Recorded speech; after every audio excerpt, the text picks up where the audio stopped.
Al-Bayas Group ambayo muasisi wake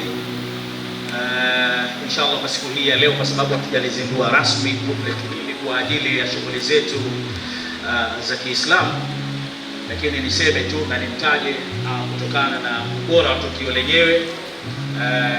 Yule mlezi wa grupu hili ni baba wa bwana harusi, ndugu yetu Juma Maka. Kwa hivyo leo tuko nyumbani na jambo letu tunajimwaya na kujiachia kwa hakika.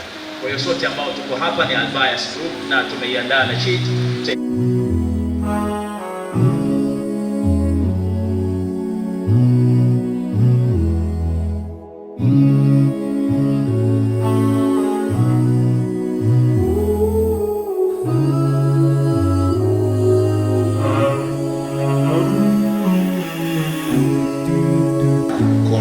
Lakini zote umekula nini?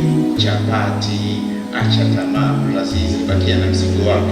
Salamu alaykum.